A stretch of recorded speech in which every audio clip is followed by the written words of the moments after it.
Good morning and welcome to the January 12, 2022 Executive Committee meeting. We acknowledge that we are on the traditional lands of the Treaty 4 territory, a treaty signed with 35 First Nations across southern Saskatchewan and parts of Alberta and Manitoba, and the original lands of the Cree, Saulteaux, Dakota, Nakota, Lakota, and on the homelands of the Métis Nation. To ensure social distancing measures are being met during this time, most members of Council and Administration are attending the meeting remotely by video conferencing. I'd like to remind those of you on video conferencing of the following. Please turn off your camera and microphone when you are not speaking. If a member of committee would like to speak, please use the raised hand function on Teams and you'll be placed into the queue. When speaking, remember to unmute your microphone and turn on your video camera. And finally, all votes will be conducted with a recorded vote. Reports considered today will be considered at City Council at its meeting scheduled for next Wednesday, January 19th, and the deadline to register as a delegation to speak is tomorrow, January 13th at 1 p.m. Can I have someone move a motion to approve the agenda at the call of the chair? So moved, Councillor Bresciani. I will call the question. Any opposed? Carried. Can I have someone move a motion to approve the meeting minutes from the Executive Committee meeting held on December 1, 2021? Hawkins. Any errors or omissions in that document? I will call the question. Any opposed? Carried. We will now consider item EX22-1, process for appointment of auditors. Can I ask Barry Lacey, who's present in the chambers from administration, to introduce the report? Mr. Lacey. Good morning. Through you, Mr. Chair. So the appointment of the current auditor's appointment expires with the completion of the 2021 audit, and therefore the city is required to undergo a procurement process to engage an auditor for what we're proposing the next 5-year term. So this report before you initiates that process. The administration is requesting approval to initiate the process and negotiate a new 5-year contract with the external auditor, with administration returning to Executive Committee and Council with a recommendation then to award the contract. I, along with staff and financial services, are happy to any questions that you may have today. Thank you, Mr. Lacey. Can I have a member move the report? Councillor Moll. Councillor Moll, thank you. Then any questions from members about the report? Of course, Councillor Moll, you have first crack if you'd like. I'm good, thank you very much.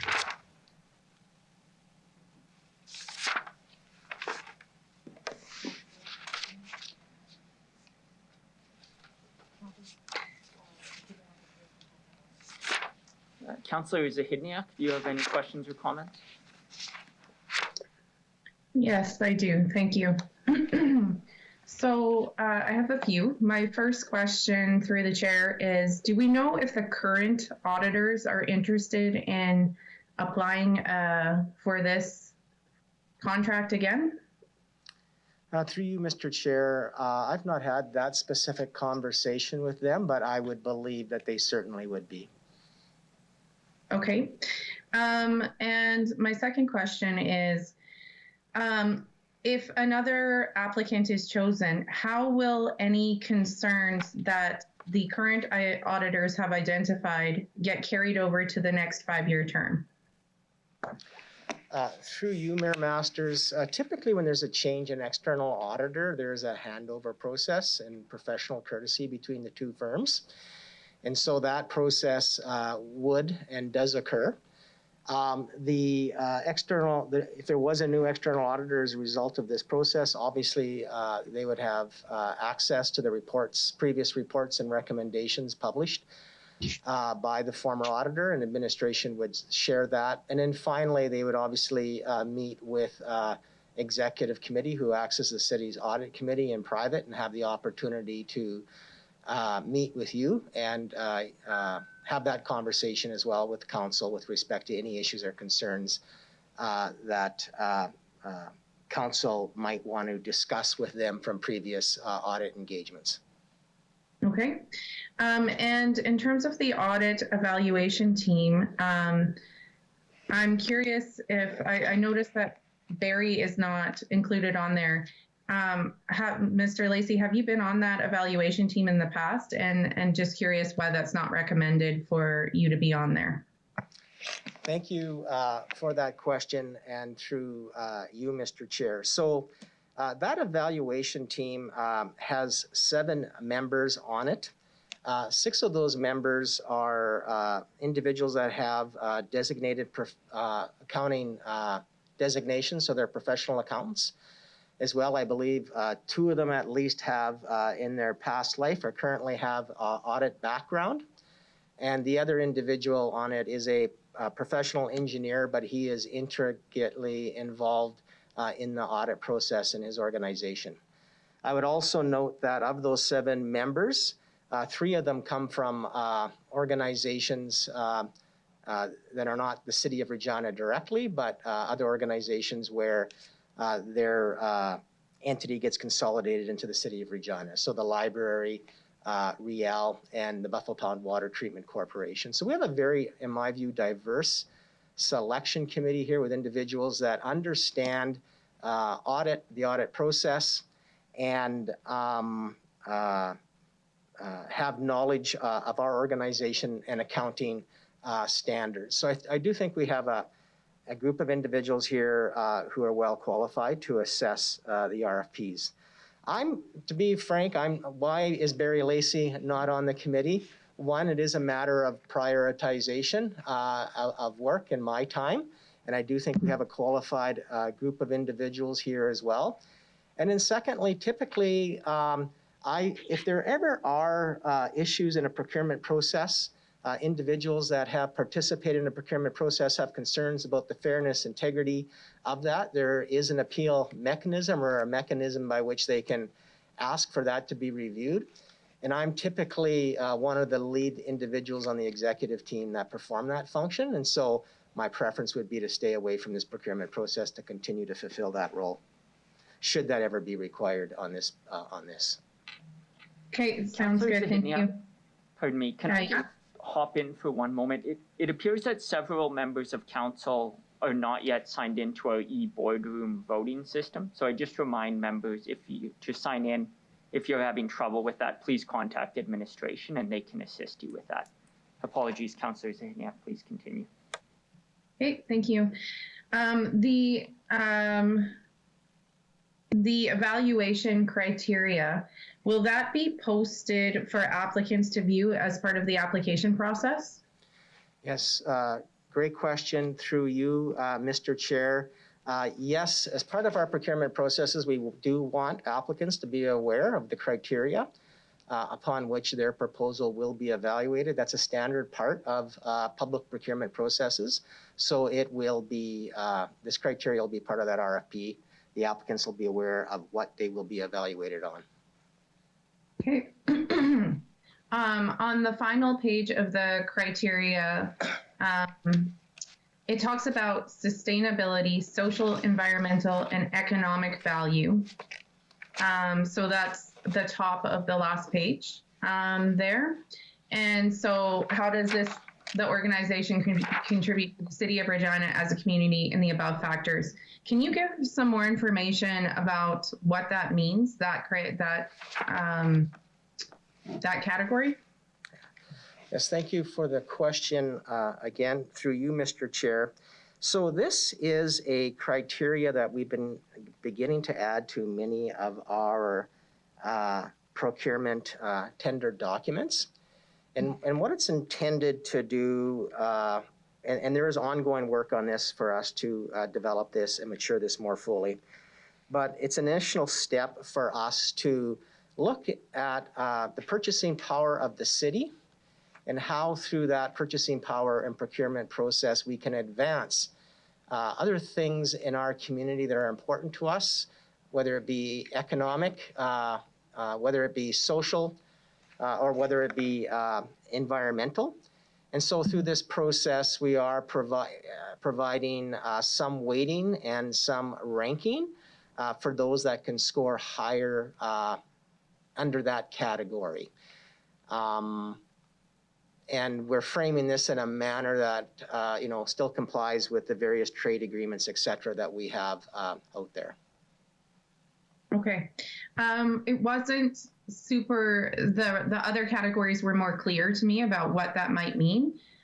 So I don't know if that part will be unclear to folks who are applying. I guess you'll find out if there's questions there. I understand that we're in the start of this, and I certainly appreciate it. I think it may need to evolve as time goes on, but I think it's a great step. Okay, so I think my last question is, do we give more weight to like an applicant from a national organization or a national company due to the size of the contract? I noticed there's various mentions in there about, the size of what we were asking for and the need to ensure that there was access to other expertise potentially from a national organization. So I'm just curious if that kind of applicant gets more weight due to the nature of the contract. So through you, Mr. Chair, so there is no criteria where you score more or less if you're a national firm or international firm versus a regional or local firm. I would say some of what you have described in your question comes through more on like experience of both the partner and staff, and the type of resources that a firm might have available to it. And those are important for us for a number of reasons. We are a relatively large organization in the context of the province. We follow public sector accounting standards, which really just relate to public sector entities. And so it is a little bit of a unique process, but there are a lot of municipalities out there as well, so who all follow that same standard. And then finally, what's important, very important to us as well, and I know that the committee's executive committee has had opportunity to talk to the auditors about emerging standards, new standards that are coming out that need to be applied to our statements. Some of them are fairly complex in implementing. And so, we're kind of looking for those three key things with respect to experience and the ability to bring that expertise and skill set to the table in evaluating the city's financial statements, our accounting practices, but as well to provide assistance and guidance in how we implement those standards. So it's been a long answer to your question. The short answer would be is we do not evaluate based on whether you're national or a local firm, but what we are looking for is an appropriate level of experience that would be applicable and valuable in being our auditor over the next 5 years. Okay, so just as a follow-up, I think where this question came out for me is in the qualifications firm resources section. It says ability to draw on national office, affiliated offices, or other resources for specific knowledge. So it would be possible for a locally based firm to draw on affiliated offices or other resources and still get full points within that criteria. Is that accurate? Through you, Mr. Chair, yes, I would say that's the case, but I'm actually going to ask Ms. Schmolenberg to provide additional comment around that. Thanks through you, through the chair. What this is getting to is what Mr. Lacey said, that we do need enough staff so that if there's staff turnover or if someone gets ill, et cetera, that they do have other resources within the firm that they can draw on. as public sector accounting gets more complex and the city gets more complex, and accounting is actually quite difficult to hire right now. It's difficult to hire students. It's a very competitive industry. So we do want a firm that has enough people that they can call on. And as far as the criteria there, as he said, it's not so much that it's national. It's that if you are a local firm, you could be based in Regina, Saskatchewan, but when complex issues come up, for example, when we built the stadium, when we built the wastewater treatment plant, we did have that firm draw on their national and sometimes international resources to be able to get that information and get that knowledge in-house. And the last comment around that is that, as he said, Mr. Lacey said, it is about specifics to the partner, but also the partner needs to have a backup and they need to have another person who peer reviews. The staff that come out and manage the audit, there will also be peer review. So there's several levels of review that will happen within an audit, and some of it for objectivity doesn't happen within the local firm. It could happen within, if it's a Regina firm, within Saskatchewan or Vancouver or Ontario. So that's really what we're getting to in that criteria. Okay, thanks. That's all I have. I appreciate it. Thank you, Councillor Zahidniak. Councillor Hawkins, you are up. Please go ahead. Thank you very much, Mr. Chair. I have one question. One important feature of an audit is that it be entirely at arm's length from the institution being audited. The Audit Evaluation Committee is made up of members who are closely either employees of the City of Regina or in closely related organizations. The Audit Evaluation Committee will make a recommendation to Council. How do we ensure the arm's length criteria in that process? Thank you for that question, and through you, Mr. Chair. So first I would say that these audit firms that will be applying for this do have to follow generally accepted auditing practices. One of the requirements for them professionally is to be independent. And as part of that process, they need to attest that, and they do provide a letter actually to Executive Committee, again, who acts as audit committee for the city, indicating that independence exists. We did look at when we were looking at the composition of the proposed evaluation committee here. We did look at past practice and going back and looking at city's past practice. This has always been the city's past practice that you have individuals within the cities and its related entities that are familiar with the accounting issues, the accounting processes, and the relationships necessary with the external auditor for that relationship to be successful, to be on the evaluation committee. So this is very consistent with past practice over the last 10, 20 years as far as we have corporate knowledge. Secondly, we also did a review of other jurisdictions and other municipalities and what process that they followed with respect to the selection of their internal auditors. And so this is very consistent with other municipalities, whereby one, it's the internal resources of administration that make the evaluation. And the only other thing I'd add here, not all municipalities come back to council and seek council approval on the award. Many of them just come back as an information item and share with council that administration made that award. In this particular case, we wanted to come back to council and seek that particular approval for award. And what we believe that does is it just provides another level of assurance if council has any concerns about the whether we followed the appropriate process to ensure a fair and impartial procurement process actually occurred, or there's issues or concerns about conflict of interest. Council has an opportunity to have that discussion with administration when we come forward for that final approval.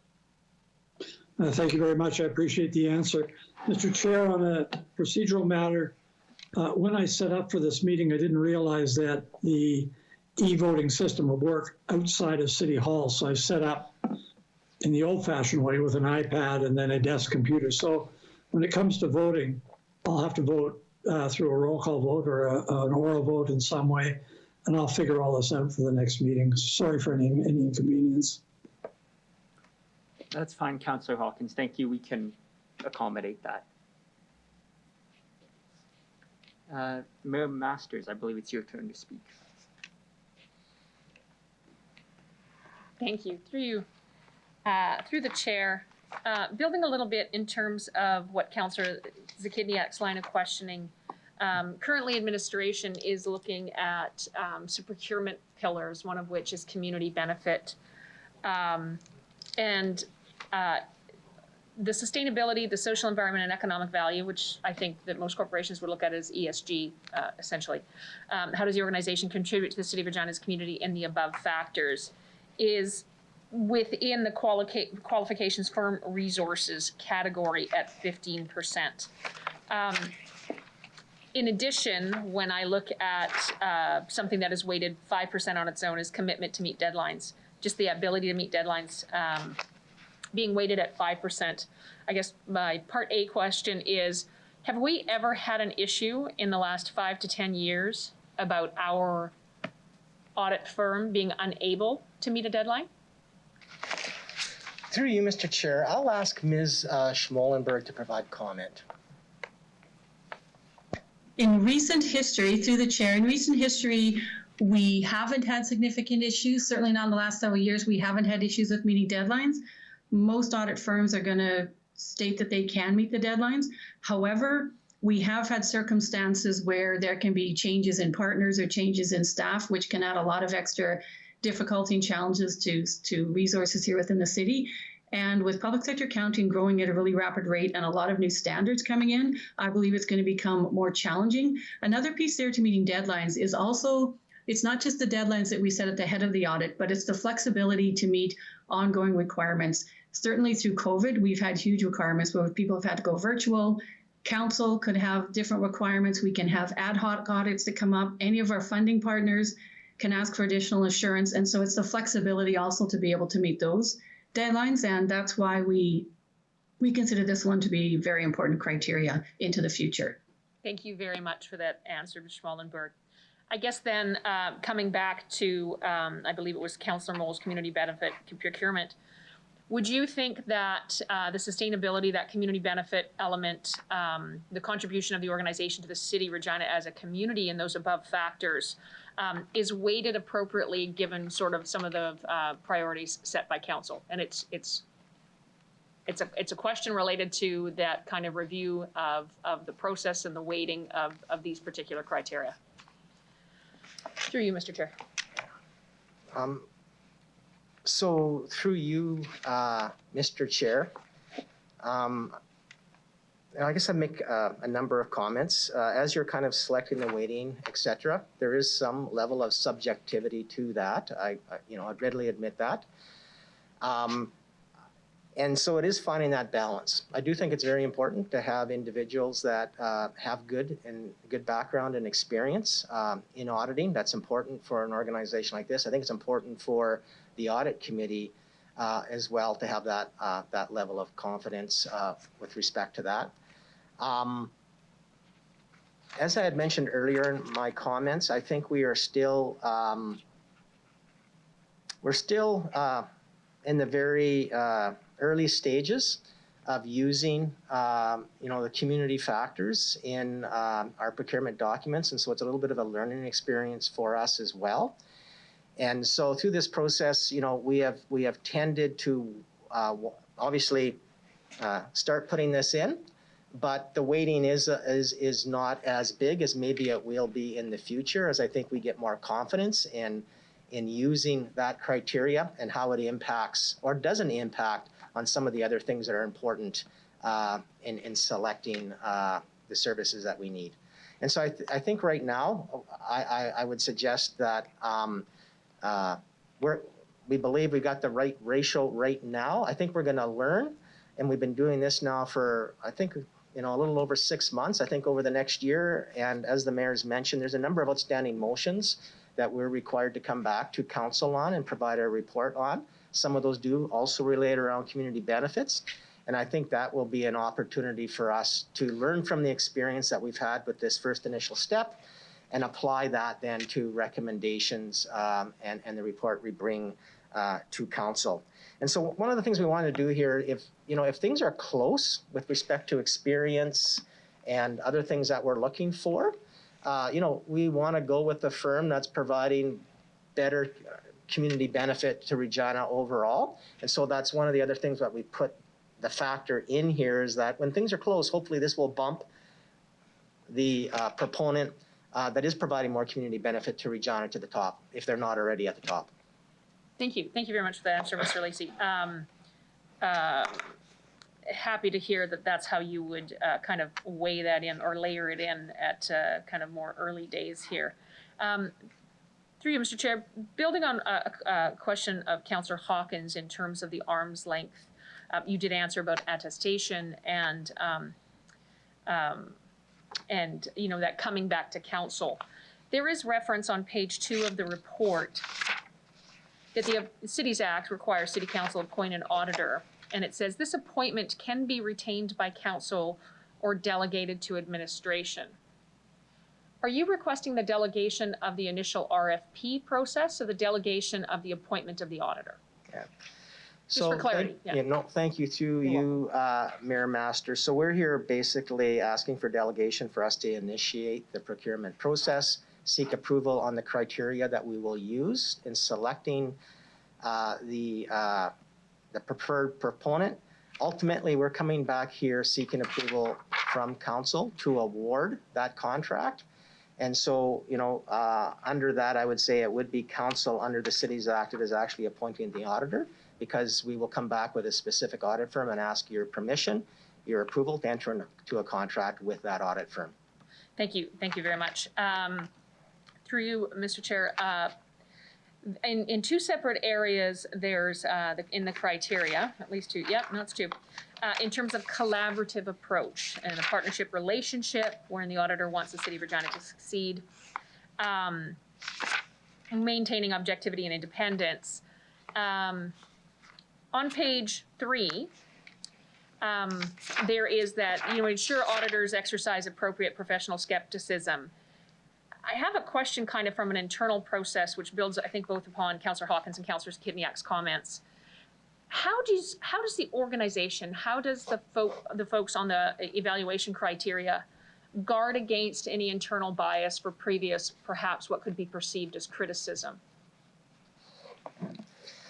So I will maybe make some initial comments, and I'll ask Ms. Schmolenberg as well to perhaps add any additional comment she might have. So I would say, first off, when you look at the composition of the proposed selection committee or evaluation committee, it is, you know, as I had mentioned previously, representatives from 4 different organizations. So they're going to come at it with different perspectives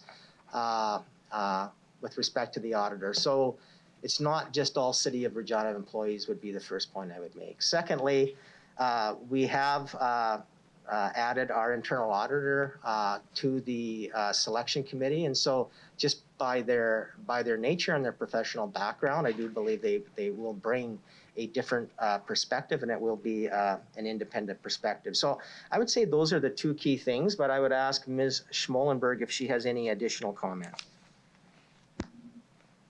Thank you, through the chair. That is a great question. I consider all of our jobs here as customer service. We all exist to provide service to our citizens. My particular role around the audit is I want to provide integrity, credibility, and protection of assets and reputation when we're doing our audits and our financial statements. So for me, that's my primary goal. And with that, what I want is the auditor group that's going to come in and be our best partner in doing that. We do have a group of people that have worked with several different audits. Even whatever audit firm we hire, we've often worked with other audit firms in other pieces of work. Everyone on the committee that's an accountant swears to a code of professional ethics. As far as criticism, when you're dealing with an auditor, you want an auditor that is going to do that deep dive, that is absolutely going to challenge you. When an auditor comes in, I want them to challenge me on what's right, and I want them to challenge us on our internal controls so that we can improve and get better. So I haven't personally seen an issue or concern in the 25 years I've been here with criticism of people on the evaluation committee causing any kind of a bias with the external auditor. And, you know, honestly, if an external auditor isn't challenging you and occasionally being a little bit of a deep dive and even a little bit difficult, they're probably not doing their job. They need to be challenging us. Thank you very much for that answer, Ms. Schmallenberg, and thank you, Mr. Lacey, for that. I think that's all I have. Appreciate the work gone into this. Sorry, through you, Mr. Chair, one final question, because Mr. Lacey brought it up, about the internal auditor. I apologize, I forget, because I think we had this discussion and you've answered it before, so I apologize. Just want to get some certainty around this. You're bringing back a report on the internal auditor and an introduction to council, et cetera, in the near future. Do I remember that correctly? So through you, Mr. Chair, that is correct. We want to move to a stage now that we have hired an internal auditor in the last year to form a relationship with council, or with the Executive Committee, which serves as the audit committee for the city. And the first step in doing that is to bring an audit, what we call an internal audit charter forward, that kind of sets out the roles, responsibilities, expectations. Bring that forward to Executive Committee and have Executive Committee approve that. And we'll be bringing that forward this year within the first half of the year. Thank you, Mr. Lacey. Just apologies, one final follow-up through you, Mr. Chair. Are you producing an internal audit charter in consultation with any external recommendation, whether that be, and we have a number of really well reputable national accounting firms that are located here, that have offices here in the city of Regina. Are we doing any of that internal charter development in consultation with any external expertise? Yeah, so thank you. That's a great question through you, Mr. Chair. So once again, it is very standard and typical for an internal auditor to have a audit charter with their audit committee. And so there are actually standards out there. The Institute of Internal Auditor has standards around that. That'll be one of the things that we'll be looking at to make sure that we hit upon the key points.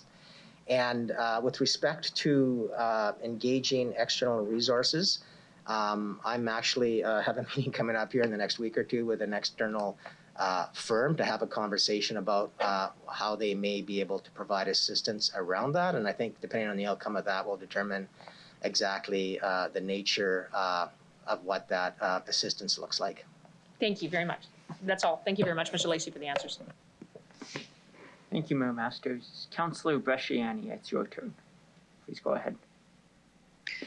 Thank you very much. Through the chair, I just want to make sure I just ensure that I understand this correctly.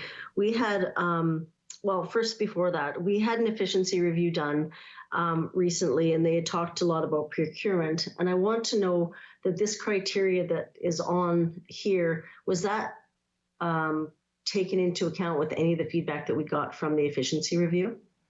Through the chair. Thank you. So through you, Mayor Masters, I wouldn't say there's a direct correlation here. The criteria here is really what we believe are the important things that the successful proponent needs to bring to the city for us to have an external auditor that is providing an opinion to council on the fairness of our financial statements and the state of our internal controls. Much of what was in that procurement review did revolve around looking at having longer contracts, as an example, looking at how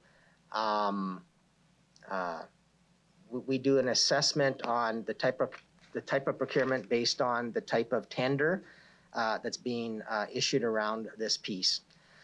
With respect to the timelines on this piece, we did look into that. This is a 5-year length of a contract.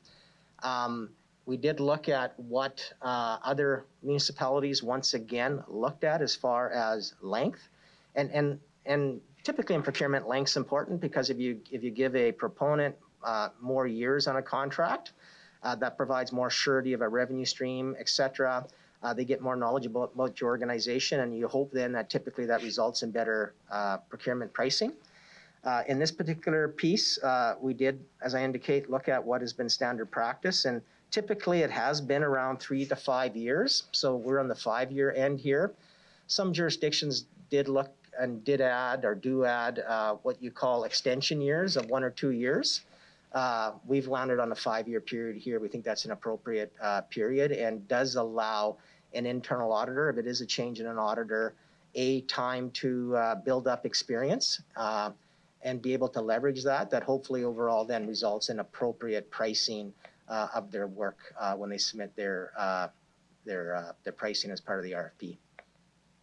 Okay, so just to be clear that you don't see any red flags in the fact that when we get people working on the efficiency review and they look at procurement, that there would not be any changes or anything that would impact that procurement work that they are going to be recommending that we do. Yeah, no, thank you for the question and the clarification through you, Mr. Chair. So once the efficiency review recommendations are fully implemented, I would not see this procurement being any different.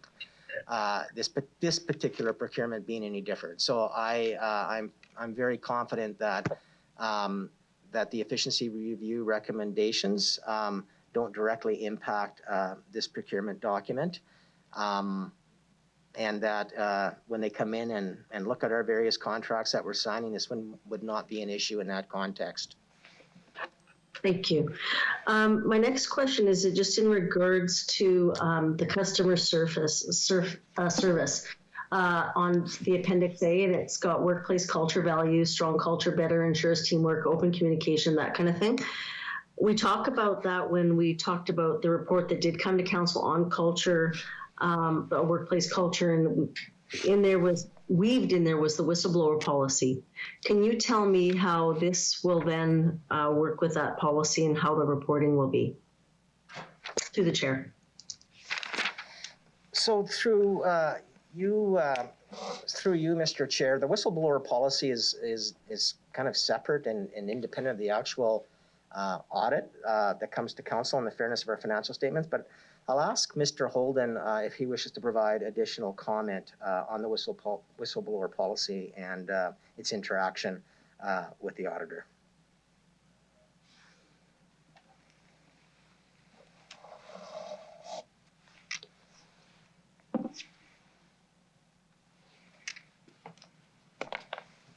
Thank you, Mr. Chair. So just in terms of the whistleblower policy is managed by a different external consultant. What I can tell you is that our contract is coming to a close, and we will be going out to tender to secure a new firm to manage our whistleblower policy. So what happens is they take the intake. They have processes that are independent of the city in terms of email addresses and 1-800 numbers. And then, of course, those claims come into, under the current system, into the city manager's office, and then they get sent out to our head of people in org culture, HR, and legal, and those then get investigated. So, we've gone through one cycle with this existing firm, and now we'll be going out to RFP. And I think there's opportunities for adjustment and improvement as we go out and have the conversation with the community. Obviously, this is it's a process that we use in terms of working on our workplace culture. So there is opportunities for the audit function to take a look at how that is being handled, but it is being handled by an external consultant. Okay, thank you for that. I'd like to press that just a bit further, if I can. We have a process in place, but this contract is going to be ending. Do we see any tie-in, because we talk about in here in the workplace culture, is that separate from this, because this is more focused on financial, but yet we're talking about sustainability, we're talking about a lot of things, but we're also talking about, would this not be weaved in here? Or we have hired an internal auditor. So I want clarity as to the internal that we've got going, because I think Saskatoon recently hired an internal and they are looking at doing that. So I just need clarification as to what would be the next steps to make sure that we get this right. So, Mr. Chair, the criteria where it talks about customer service and it talks about workplace culture, that's evaluating the proponent that will be submitting an application in terms of interest to be our auditor. On the other side, there's workplace culture within our organization. As a part of the audit charter that Mr. Lacey mentioned, there is an opportunity for our internal auditor to take a look at the process that we have in place in terms of the whistleblower policy. We all know the intent of the whistleblower policy, right? It's anonymous, and there's protection from any retribution or repercussion. So it would be more appropriate for our internal auditor to take a look at those processes that we have in place and make any recommendations and discussions with council. That said, we do know that through the audit process, our current auditor has made comment to council about the workplace culture here at the city, just through their interactions in terms of dealing with the audit process and communicating and working alongside city staff.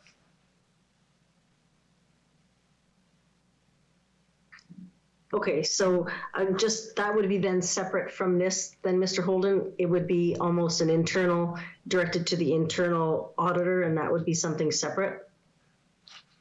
That's correct, through the chair. Audit function is, the audit, the financial, the controls, et cetera. The other is really making sure that we're supporting our workplace culture and we have the whistleblower process in place. And I think there is an opportunity, or there will be an opportunity.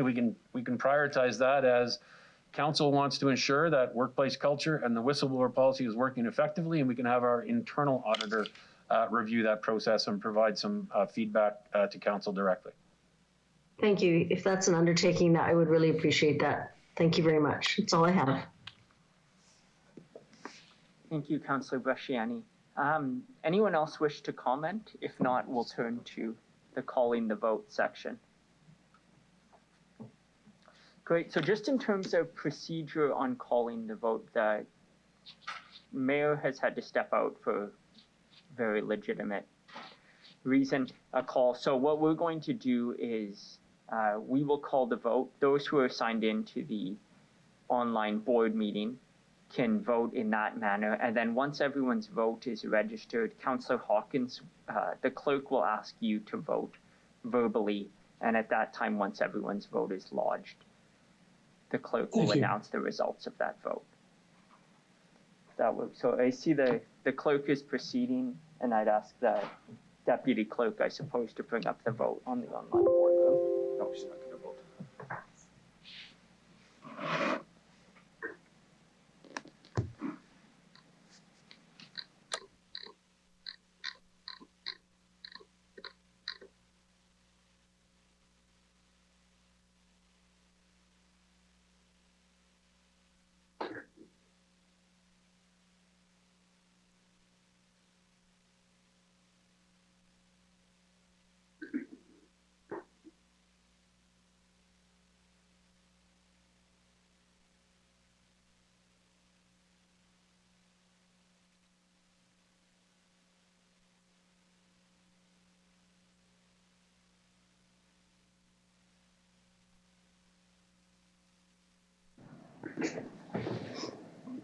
Councillor Hawkins, how do you vote on this question?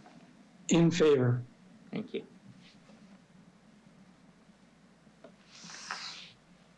So we're just waiting for maybe Amber to pull up it on the screen.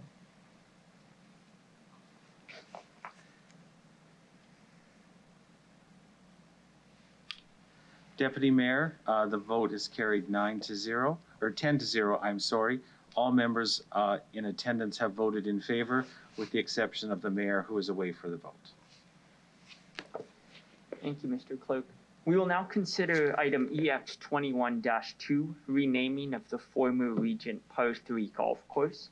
Can I ask Autumn Dawson from the administration to introduce the report on behalf of administration? Certainly, through you, Mr. Chair. So construction is nearing completion on the development of the new neighborhood park at the former site of the Regent Par 3 golf course. The resulting park space, combined with the adjacent Regent Park pool, will be a new neighborhood recreation hub for the Coronation Park, Regent Park, and North Central neighborhoods. The former golf course lands are currently unnamed, and Regent Park pool does not have any signage on site to indicate a name. As the city is the developer of the park, we have an opportunity to choose a new name for the space. Administration recommends that a single name with an Indigenous connection be chosen for both the former golf course lands and the Regent Park pool in accordance with the Civic Naming Committee guidelines and the Regina Cultural Plan. Thank you, Ms. Dawson. Can I have someone move the report? I will move the report, Cheryl Stavachuk. Thank you, Councillor Stadnichuk. Any questions from members on the report? Councillor Stadnichuk, you can begin if you would like. Thank you very much, Mr. Chair. So my question is regarding the process with finding Indigenous names for the park. The report does state that 50%, that our policy is to have that 50% of parks would have a name with an Indigenous connection. And that administration will work with Regina Treaty Status Indian Services, RITSS, and the local community association to work with an elder to suggest a name. So my question is regarding, because when it came to renaming Dewdney Pool and Dewdney Park, there was a process for that. There's going to be a process for this. Is every time we want to provide a name with an Indigenous connection to a park, is it going to be one by one process because it depends on what's appropriate for that particular community? Or just as the Civic Naming Committee has a list of names, would there be a process to have a number of Indigenous names from which we can select for whenever it comes to renaming a park? Through the chair. Through you, Mr. Chair, there is a list of names available. So if the group wanted to go through and pick a name off the list, then that would be the process that they would suggest. If they wanted to choose a name that's not on the list, there is a process, and I might get Ms. Deridich to go through that process and explain that a bit further.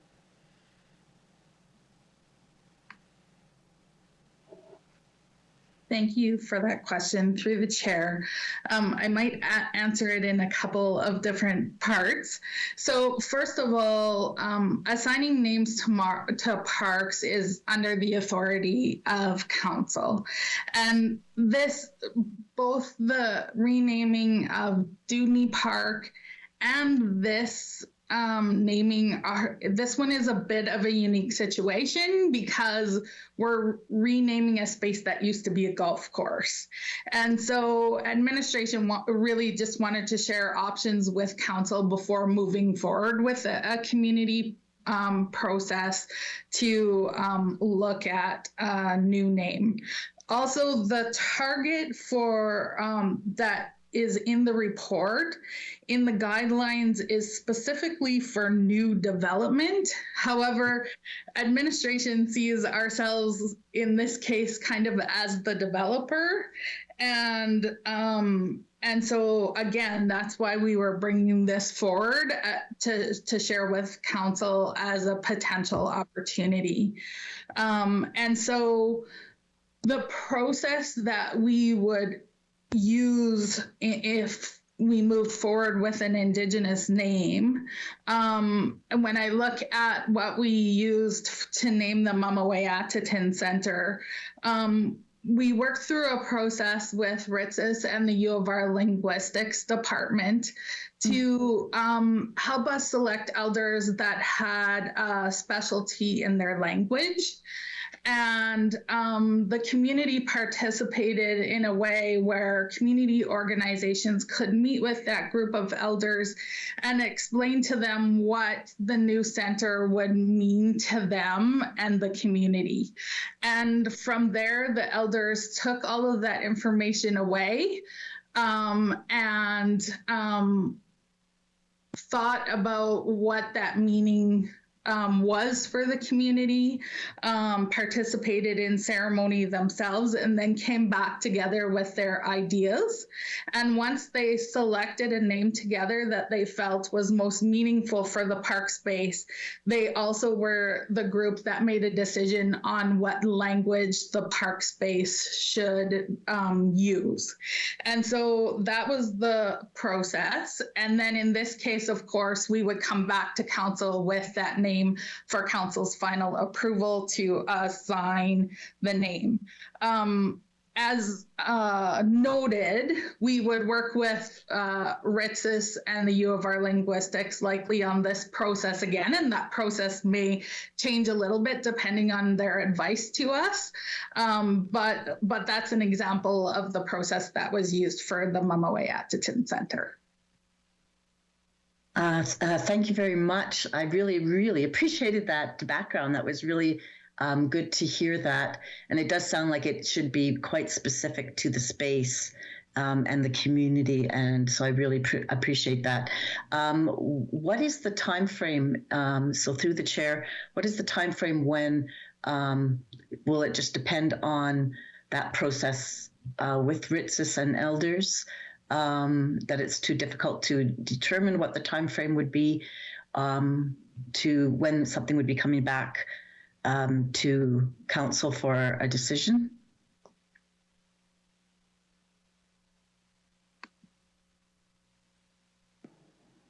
Through the chair, it is a bit difficult right now to say what that timing might be until we can determine what the process is going to look like and what time availability people might have to work on this with us. Okay. But we hope that we would have something in place by the fall of this year. Okay. Thank you very much. I have no further questions. Thank you, Councillor Stadnichuk. Councillor Zahidniak, you're up. Please go ahead. Thank you. I just have one question, unless this question brings up others. So it's about regarding the seasonal washroom plan for this facility. What I'm wondering is if that washroom has been considered for future use as an all-season washroom due to the tobogganing and winter activities planned for the area. Thank you. Through you, Mr. Chair, I'm going to send that one to Ms. Deridich as well. Through the chair, unfortunately, at the time that this project was conceived, it wasn't considered to be an all-season washroom in consideration of the budget. However, since the Winter City strategy has been approved, we have asked our facilities department to assist us in costing out what additional budget would be required to potentially make that washroom an all-season washroom in the future. Okay, and so thank you. Will we then be, so that work's being done, and if it's determined that's a priority, then administration would come back to council with a follow-up request for additional funding for that. Is that right?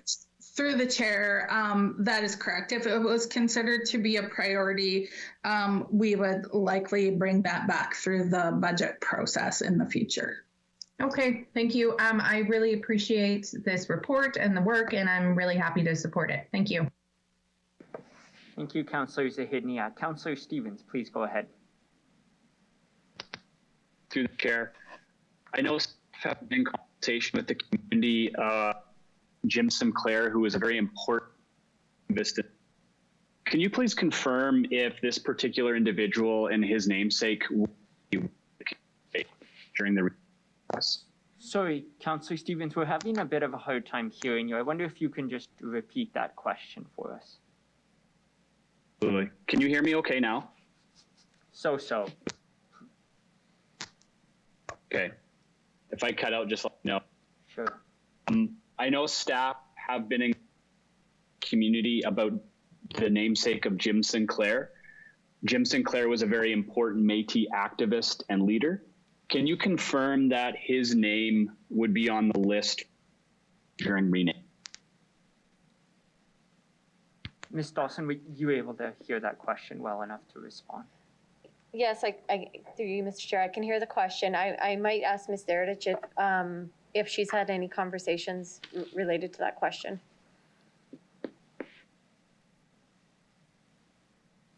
I believe, through the chair, I believe that Mr. Sinclair's name is on the civic naming list. So as part of the process, we would share the names that currently exist on the list that have an Indigenous connection. And there would be a decision through the process whether they would move forward with one of those names or like to select something new. Thank you. Second question through the you mentioned who part of this process. We often talk about Indigenous community as a whole when it is not.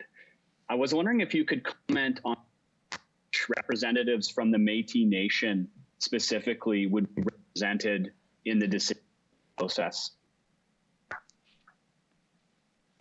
Through you, Mr. Chair, I might ask Ms. Deredich if she heard the question, and if so, if she could confirm what that approach looks like with the Métis Society.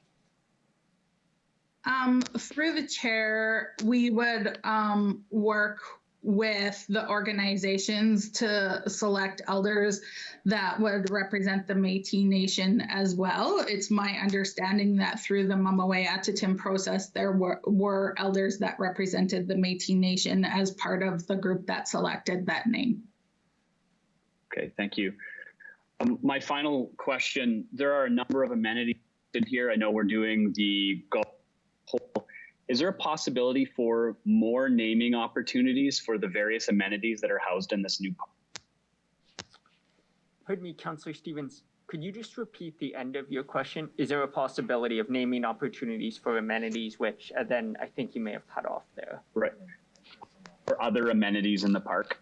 Thank you. Mr. Holden, please. So through you, Mr. Chair. So we are going to have a conversation shortly about sponsorship, advertising, and naming. So I think, you know, this is about naming the park itself, and I think there is an opportunity to look at opportunities to name other elements within the park, and whether that is continuing to name elements that have an Indigenous name, or whether it's actually to attract, you know, some sponsorship or advertising. So I'm sure that Ms. Folk in the next report will speak to that at a high level. But there's always opportunities to take a look at naming of other assets or amenities within spaces with different names. Thank you. That's all I have. Ms. Dawson, do you have anything to add to that? Through you, Mr. Chair, I'm good. Thank you. Thank you. Thank you, Councillor Stevens. Councillor Bresciani, please proceed.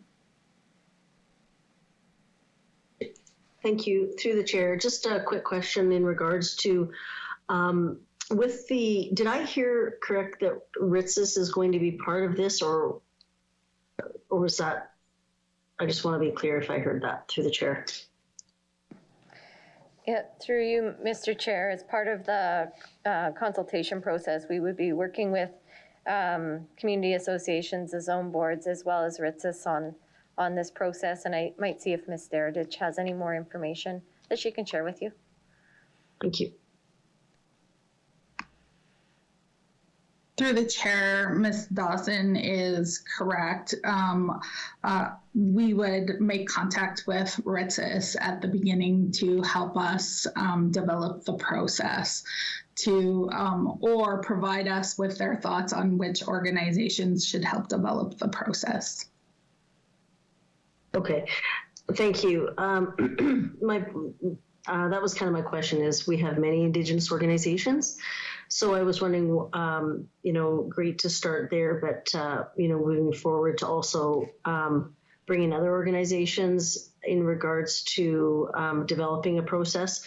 That's my next question, do we think that there should be almost a committee or a subcommittee that starts this process about looking at the Indigenous names and bringing, you know, a few individuals together because, you know, we've set quite a high percentage on names for Indigenous names. So I'm wondering, is that kind of the next step that we're thinking about, is to kind of have almost elders be part of either the civic naming committee, or what does that look like? Through you, Mr. Chair, if I might just seek clarification, are you asking what process we would go through to get more names on the list so that they would be readily available when we go through another process like this? Well, that's one. But on this one here, we're going to go to RITSIS, which is fine. But is there, you know, again, other organizations that we're going to be bringing in? I heard that we also need to bring in our elders. So when we look at the whole process, and if we're going to back to the original question, kind of when we look at this, are we going to be having some kind of a committee that it's maybe RITSIS and you've got, you know, is it Reconciliation or Giant? Like, we're looking at different individuals that would be part of this to help us navigate this. Sure, I might ask Ms. Derdich to comment on her thoughts on this. Through the chair, it would be a comprehensive process. Our first step is engaging RITSIS, but as I said, part of our work with RITSIS is to work with them to help identify other Indigenous organizations that could be a part of the process or should be a part of the process. So yes, that will be a consideration. Okay, good. I support this. Thank you very much. That's all I have. Thank you. I see no one further looking to speak. Councillor Stadnichuk, would you like to close off debate? No, I'm fine. Thank you. There were great points made today. Thank you. Then I'll call the question, ask the Deputy Clerk to bring it for us, and then once votes are lodged, Councillor Hawkins, I'll ask you for your verbal vote.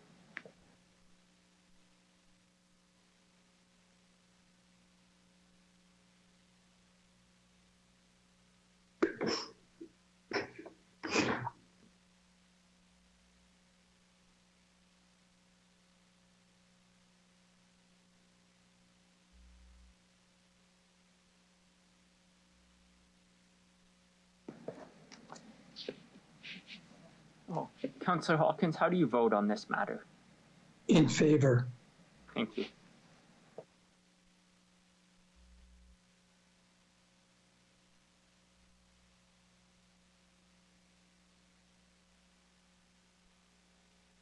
Yeah. Deputy Mayor, the report motion carries 10-0. All members are voting in favor, with the exception of Mayor Masters, who is absent from the vote. Thank you, Mr. Clerk. We'll now consider item EX21-3, Sponsorship, Naming Rights, and Advertising Policy Update. I would note that if we finish this in 22 minutes, we'll be done before the mandated break, and we go down in history. I will ask Ms. Folk from administration to introduce the report. Thank you, and good morning, Chair and committee members. So in January 2021, City Council did approve the sponsorship, naming rights, and advertising policy, and asked administration to bring an information report back at the end of 2021 to provide an update on that policy. So the report in front of you today does provide that update. I would like to highlight that the policy does provide new opportunities for local national businesses and organizations to promote their brand throughout Regina while investing in city activities, initiatives, and facilities that benefit the community. So earlier we just talked about enhancements and new amenities being introduced to the community. Those, when they are added to our inventory list and become available for conversations as we engage with a number of organizations who may be interested in investing in our community. We do have the foundations of the program are in place, and those were fully implemented in 2021 as the report provided to you. And we're really pleased that that is in place throughout 2021. In considering the impacts of COVID-19, we really focused on strengthening existing relationships and building new partnerships. Myself, Ms. Svensson, and Mr. Lazinski are here to answer any questions that you may have. We are really looking forward to an exciting 2022. There are a number of amazing amenities being added to our community, as well as a couple of events that are being planned that do present a number of opportunities, and I know those are identified in the report for you. So with that, happy to answer any questions. Thank you, Ms. Folk. Can I ask for someone to move the report? Bresciani. Thank you, Councillor Bresciani. Please proceed if you have any questions or comments regarding it. Thank you, Mr. Chair. So just in regards to this report, I remember when I think we have hired someone for this position, and I just need to know how, when you talk about building partnerships, we've made, I think, about 5 announcements in the past year, or maybe 8 months, in regards to businesses coming here. Have we had, now number one, I want to make sure we've got a staff member that's working on this, and number two, how are we developing partnerships with, and I'm going to give an example, Red Leaf, Viterra, all of these companies are looking here. Is that where you're looking, or how is that the criteria determined for this individual? Through the chair.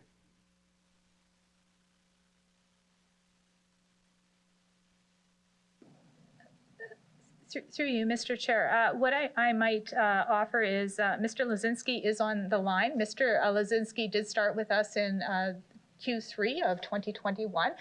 So he has been familiarizing himself with the program, advancing it, and starting to reach out in the community. And I might ask Mr. Lazinski to talk a little bit about his approach in terms of relationship building. I know, Councillor Bresciani, you did indicate a lot of exciting announcements around economic development that have been made in this community. Those are very important partnerships to us, as well as any organization and business that's operating within our city. So I might turn it over to Mr. Lazinski to introduce himself and talk about his approach to relationship building.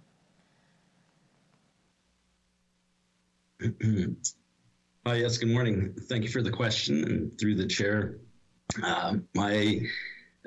The way that I've approached this role is to be able to look through the previous networking that has already been established through the previous manager, and then as well as looking to establish new relationships with a lot of the businesses that you mentioned here, and the key partnerships that could be established here with Regina. So my networking is going to be through what's already been established and through some of the relationships I have already, as well as more than welcome to any suggestions or any relationships that anybody else has to come forward, and have an open door policy to be able to welcome a conversation, to be able to help build and network some of those partnerships. Thank you. Thank you for that, and welcome. I just would like to know, in regards to, there was when we had a presentation from, this was probably at least 2 years ago, maybe longer than that, 3 maybe, from people who do this for a living, and they actually contract, that work out to do the work.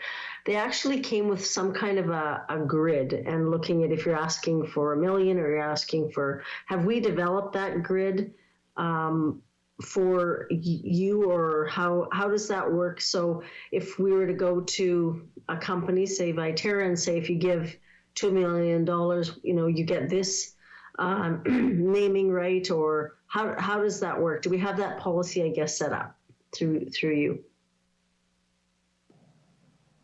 Ms. Folk, please go ahead. Through you, Mr. Chair. Thank you for the question, Councillor Bresciani. And yes, we have worked with Brent Barutis, responsible for a partnership and managing and developing sponsorship and advertising programs across the country for a number of organizations. We are continuing to work with Brent through that process. Really important that when you're looking at sponsorship, naming rights, this is really about long-term relationships and establishing relationships. So typically from the point of where you're starting that conversation, discussion, and building out relationships, it takes to about 18 to 24 months to actually close and get to an agreement. And an important part through that process is understanding what the needs are of that organization and working together to build what that package could look like. In terms of grids, typically when you're looking at a conference or an event, you would go forward with talking exactly what you've outlined, Councillor Brashani, in terms of here's some sponsorship opportunities. When it comes to naming rights, typically there is an understanding within the market in terms of what's in place to bear, and all of that is in place, and it is all dependent on the asset, the length of the contract, and the value add. And quite often, as you go through those conversations, you are also talking about what additional adds that you can add to that in addition to the naming right concept. And that could be including hosting events, providing opportunities. For example, if Wascana Pool opens and we're very fortunate to enter into a long-term relationship with a company around naming, we might offer them a day or two to their employees in terms of celebrating at the facility, et cetera. So there's a number of add-ons that go with that, and it really is about mutual benefit, not only the investment, but also the celebration and bringing community together. Okay, just I think just a comment, as these companies come here, you know, we're not the only one that's going to be asking them for a sponsor or a naming right. And I just feel it's vitally important to get in front of them to early on to understand that we have this in place and we're always open and looking. And because I think that I know I've already heard of announcements that have been announced through, if it's Viterra and all these, that they're starting already. So I think that just don't want us to you know, wait to develop a relationship and all that to get this information in their hands, because I think it's important that we get a kickstart now. I'll leave it there. Thank you very much. Thank you, Councillor Brasciani. Councillor Hawkins, please go ahead. Thank you very much, Mr. Chair. My question involves the community associations. Some community associations, and I'm thinking of the Lakeview Community Association, but there are others, are partnering with the city in building new facilities. And as part of that, certain advertising possibilities may become available, or, and I hadn't thought of it, even naming possibilities may be coming available. My question is this: are you working with community associations along these lines to develop any opportunities that arise as a result of creating new facilities?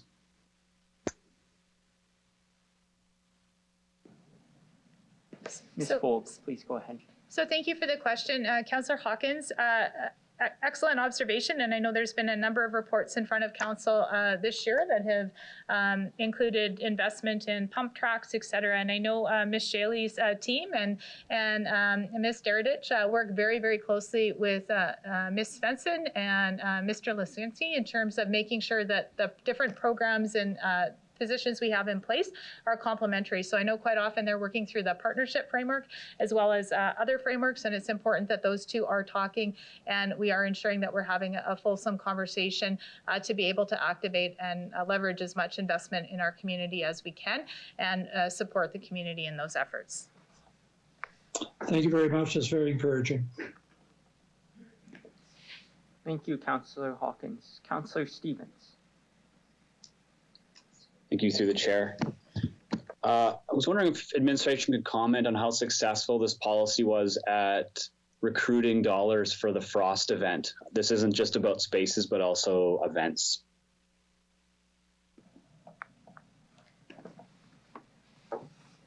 Thank you for the question, Councillor Stevens. And I do, I'm going to ask, I don't know who's on the line from Community Services. I know that work is being led and co-chaired with Councillor Bershani and Tim Reed. There is a separate structure set up to provide oversight for the festival, and primary responsibility for that has been within the committee. And I know Mr. Reed, and I don't know if Councillor Bershani wants to talk a little bit about the process that the committee has used to secure sponsorship, but that has been outside of our city policy. I can just jump in if I can, Mr. Chair, just to respond to Councillor Stevens. Yeah, we have, we're really trying to access some on our own, which, you know, I will say has been probably difficult. We haven't had anyone come forward as of yet. So saying that, you know, if the city, again, because it's within the, you know, the majority, it's for hubs, you know, that would have been something that I think would have been very much appreciated. But I think the committee was trying to go on its own to try and get any funding we could from, you know, organizations, the larger corporations. But as of yet, we still have not secured that. Thank you. My last question. Last year, the resource sector demonstrated its enthusiasm for sponsoring city events and spaces. Has there been any outreach from oil and gas or others to actually invest in new facilities, park spaces, or events held by the city? Ms. Folk? Through you, Mr. Chair. Thank you for that question, Councillor Stevens. Outreach is always ongoing. I will kind of reiterate that Mr. Letiski started in Q3 this year, so there was a gap in terms of from when the program was launched and Council approved the policy to actually having a resource in place. So we did unfortunately have a little bit of turnover after the policy was approved. We are feeling very confident based on initial conversations that have been had with the business community that we are positioned to continue to build forward. And this really is about connecting value and focusing on brand. Thank you. Thank you, Councillor Stevens. Councillor Zahidniak, please go ahead. Thank you. So I note, excuse me, at the top of page 2 that there was a business case to generate revenue of $3.65 million over the first 5 years of the program. This projection remains in place for a 5-year term beginning on January 1st. Has that change of timeline, is that due to what you had just indicated in your response, Ms. Folk, in terms of when we hired someone, COVID, or a combination of those, or something else? Ms. Folk. Sure. Through you, Mr. Chair, that has adjusted based on COVID, as well as a comment in my previous answer. I will though point to Council when you take into consideration the $1.2 million donation from Canadian Tire Jumpstart this year, as well as all of the projected revenue in the table from 2022 to 2026. You will see that adds up to actually as $6.3 million. So again, that 3.5 is conservative, and at this point, that's what we've set. Having seen what's outlined here, you would see a number of stretch targets. Okay, thank you. And I think my last question is, I understand that we initially started with outreach and advertising about the new policy. What I'm wondering is, have we been approached? So not us reaching out to folks, have we actually been approached by anyone who's interested in this policy and asked additional questions and expressed a potential interest? Through you, Mr. Chair, we are approached on a regular basis, and I know the example that I just spoke about in terms of the $1.2 million donation this year was a result of being approached. Okay. Thanks. That's all I have. Thank you. Thank you, Councillor Zahidniak. Councillor Stadnichuk, please go ahead.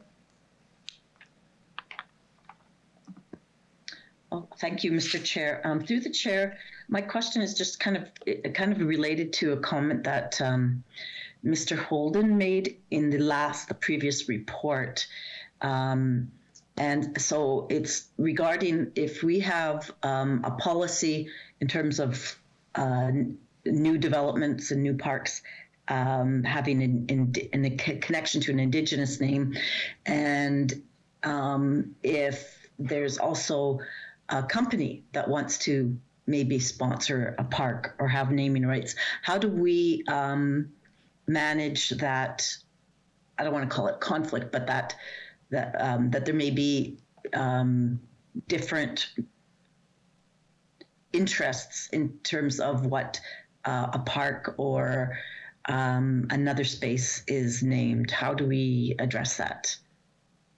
So thank you for the question, Councillor Stadnichuk. Sponsorship and naming right conversations usually result after that 18 to 24 month conversation and discussion. So there's a series of conversations around that.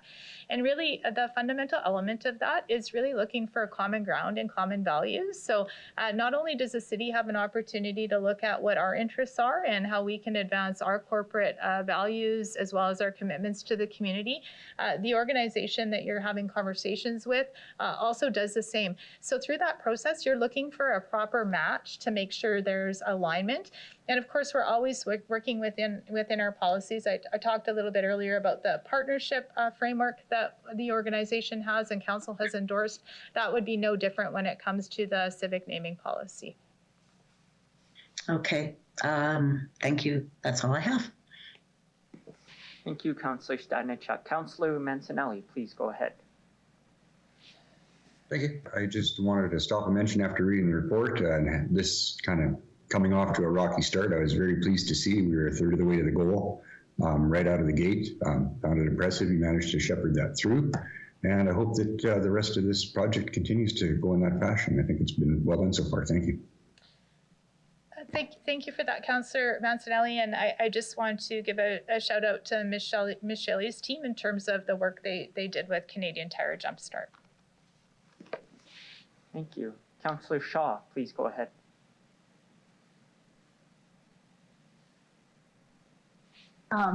Just to further some questions here, I want to know if the administration can answer the type of backlash that the oil and gas, the motion that was brought forward, what type of damage that did to us as a city and our reputation, through the chair.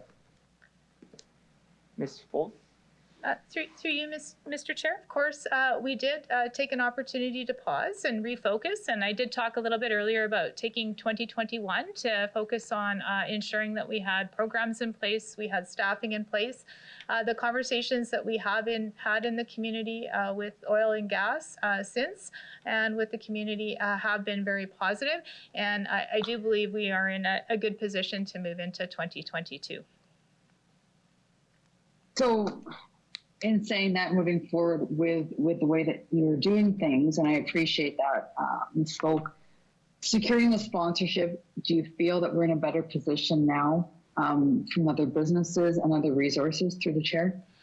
We are absolutely in a much different position than we were a year ago. Thank you, Ms. Folk. That's all I have. Thank you. I see no further questions or comments. Councillor Bresciani, do you want to close off debate on this matter? No, I have nothing further. Thank you. Thank you. I will ask the Deputy Clerk to call the vote with 4 minutes remaining.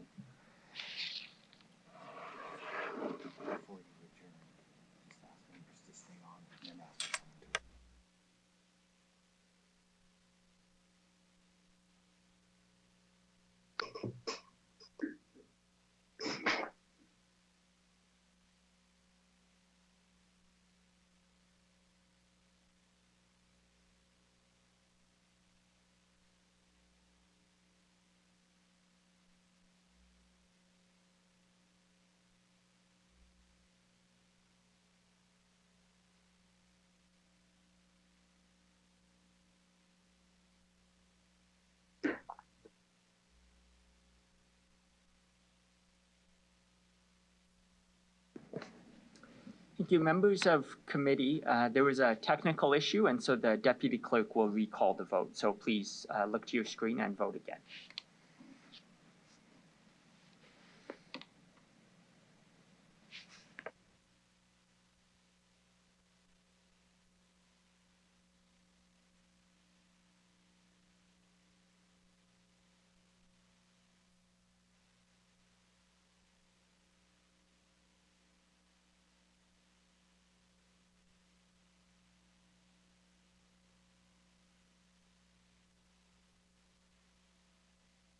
Hi, this is Councillor Shaw. I'm just wondering, is everybody else having a problem? I am. I can't vote. Just one moment, Councillor Shaw. I think it will be up soon. Okay, and, thank you. Yeah, everyone has Thanks. that. Thank you. Thanks.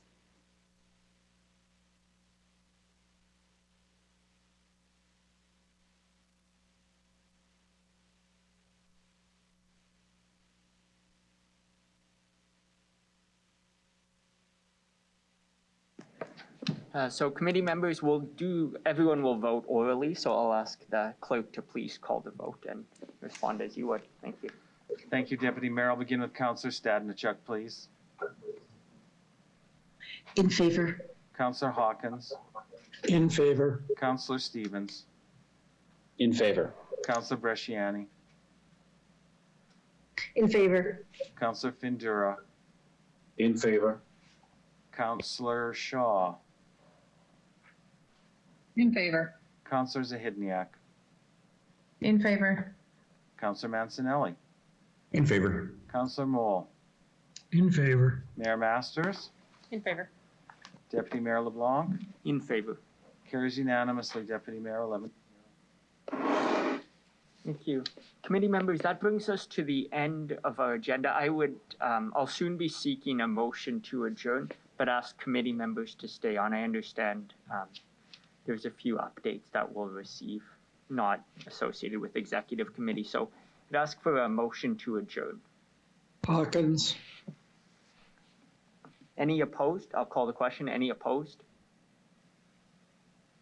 Meeting so adjourned. Thank you.